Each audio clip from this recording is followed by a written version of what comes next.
agaasimaha guud ee wasaaradda macdanta iyo tamarta jamhuuriyadda Soomaaliland Dr. Shucaabi Cismaan Maxamuud oo ay weelinayaan gudoomiyaha iyo ku-xigeenka komishanka nidaaminta korontada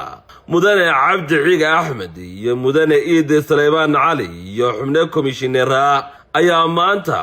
soo xiray kulanka wadaagaha aaga tamarta kaasi oo muddo 2 cisho ka socday hotelka Maasoor ee magaalada Hargeysa muddadii 2 maalmood ahayd ee uu socday kulanka wadaagaha aaga tamarta waxa ka soo baxay qodobo iyo warmutiyad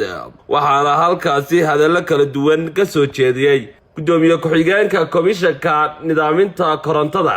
iyo sidoo kale agaasimaha guud ee wasaaradda tamarta iyo macdanta jamhuuriyadda Soomaaliland iyo xubno kale waxaana kamid ah hadaladoodii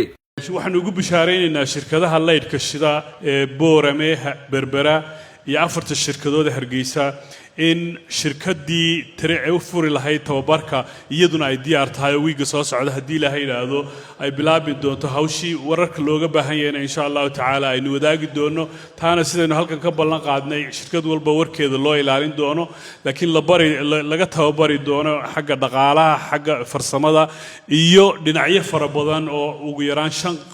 jiho si aynu helo shirkado efficient kuwa financially iyo technically labadaba waxaanu ballan qaadanaa inaanu si fiican aanu warshadaha leerka dhammaan hay'adaha kala dawladda inaanu si wanaagsan aanu ula shaqeyno arrinka iyaga shaqada noo taalaan dardargeli doono wixii shuruuc ku dhiman komishanka nidaaminta tamarta inaanu dhammaystiri doono waana la yarxamanayo komishanka waana la yarxamanayo waxa la yidhi war aad uma shaqeynayni waxaanu ballan qaadaynaa inaanu shaqada intayada qabsan doono hadduu ilaahay idmo halkii looga sii dhaqaaqi lahaa iyo qorshayaasha cusub ee lagu dhaqaaqi doono muddada soo socota ay ka wada tashadeen iskana afkarteen dhammaan daneeyayaasha kulankeena warmurtiyeedkii ka soo baxay ayaan rabaa inaan halkan insha Allah iskula akhrino dhammaan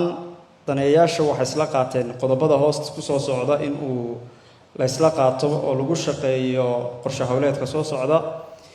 kulanku wuxuu bogaadinayaa xiriirka wanaagsan ee ka dhaxeeya dhammaan daneeyaasha aaga korontada Soomaaliland kulanku wuxuu isla qaatay in la xoojiyo wada shaqeynta iyo xog isweydaarsiga daneeyaasha aaga korontada tamarta kulanku wuxuu isla qaatay in la xoojiyo dhaqangelinta xeerarka siyaasadaha nidaamiyaasha habraacyada iyo hagayaasha aaga tamarta kulanku wuxuu isla qaatay in la kordhiyo helitaanka korontada gaar ahaan dhulka miyada iyo ka fog magaalooyinka ee aanay hore korontada u gaadhin iyadoo la dhiirigelinayo korontada cusboonaata kulanku wuxuu isla qaatay in si wada jir ah looga wada shaqeeyo hoos u dhigista qiimaha taariifada korontada oo inagu hagi doonto naguna hogaamin doono komishanka korontada Soomaaliland kulanku wuxuu isla qaatay diyaarinta iyo dhaqangelinta xeer nidaamiyaasha smart meterinka gaar ahaan iyo cabashada macaamiisha xeer nidaamiyaashooda consumer compliance-ka kulanku wuxuu isla qaatay in komishanka nidaaminta korontada iyo hay'adda dhowrista tayada Soomaaliland ka wada shaqeeyaan dhaqangelinta halbeega korontada Somaliland Electric Standards of Somaliland Electrification kulanku wuxuu isla qaatay in hay'adda dhowrista tayada ay ku hubiso in qalabka dalka soo galaya iyadoo lagu xirayo intaanu ka soo dhaqaaqin goobta lagu soo saaray dalka doontaha ahaato ama India ama China ama Imaaraadka oo ugu badan in lagu xiro certificate of compliance container kan halka lagu sii galeeyo si loo hubiyo tayada markuu Soomaaliland soo galana shahaadadaas ay waajib ku noqonayso oo ay maraakiibtu soo qaadi doonaan certificate of compliance na wala isla qaatay in la hirgeliyo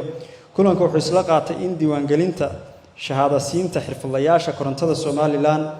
iyadana la sameeyo si ay noogu soo baxaan xirfadlayaal haysta shahaadooyinka oo iyaguna aan sameeyno kulanku wuxuu isla qaatay in la dhiirigeliyo maalgashiga maxalliga iyo maalgashiga caalamiga loona fududeeyo in la maalgashado